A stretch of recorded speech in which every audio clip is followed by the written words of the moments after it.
All right, coming in at number 79, we're going over to the Swiss League where we discuss the season that was and the potential that is in Daniil Ustinkov. And this is a defenseman who's 6 feet tall, but big, like rangy, big. And what the thing is with Ustinkov is that this season didn't take the step forward that you would have liked. Like in Scott Wheeler's preseason top 32, Ustinkov was 27th.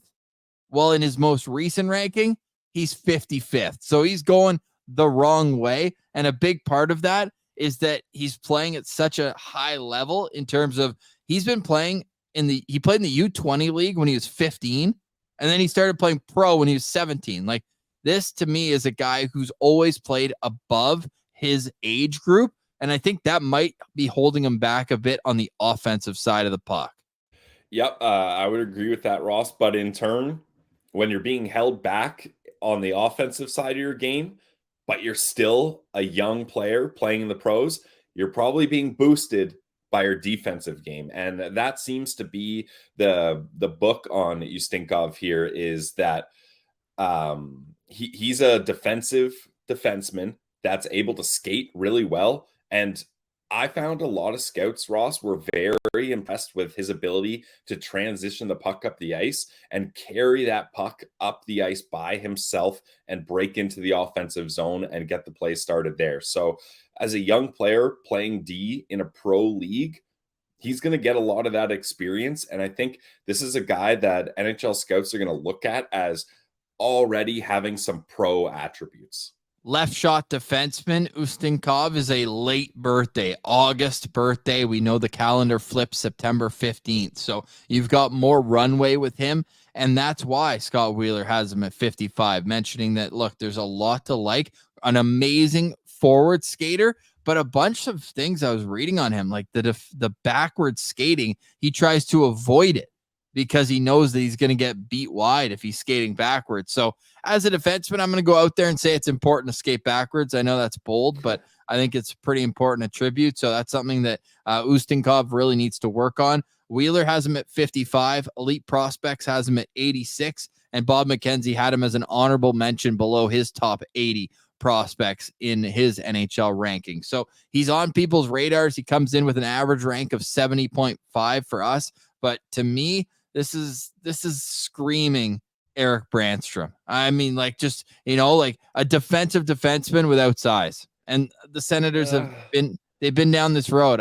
I'm not very interested in the Sens to draft him, especially being a left shot defenseman. Like, would you take him before Jorian Donovan, Thomas Shamara, Philip Nordberg? Maybe, but like they already have depth in that position. I just feel like he's not enough of a blue chip prospect to put him easily ahead of all the left shot defensemen that the Senators have in their system right now. I don't know if I would agree that he's like an Eric Brandstrom though, Ross, because Brandy was putting up points when he was in the SHL. No, I mean like the way that he's playing now.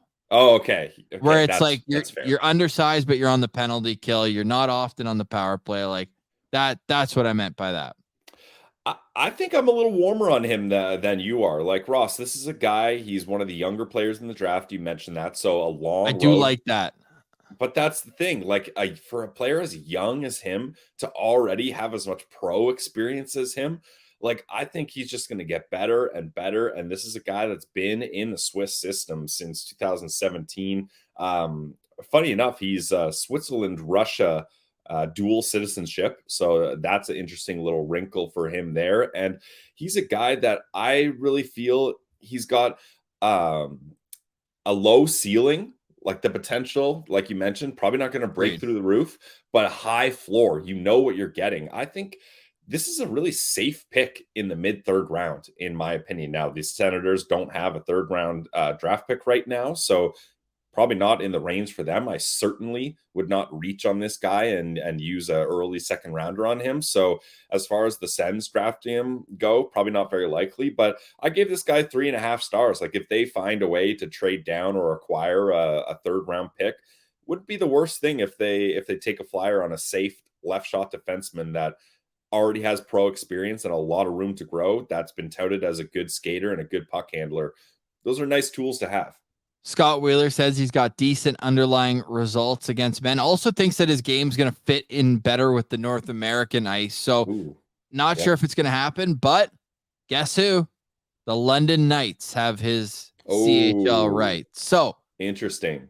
That could change things, obviously, with their development system and the way they pump out players, defensemen, forwards, you name it. The London Knights are the class of major junior hockey to produce NHLers. So that would be an interesting move for him.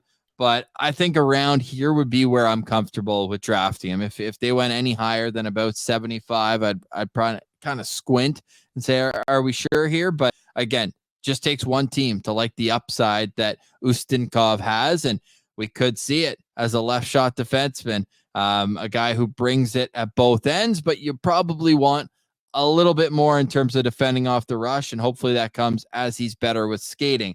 Daniil Ustinkov comes in at number 79 on our NHL draft rankings here on Locked On Senators.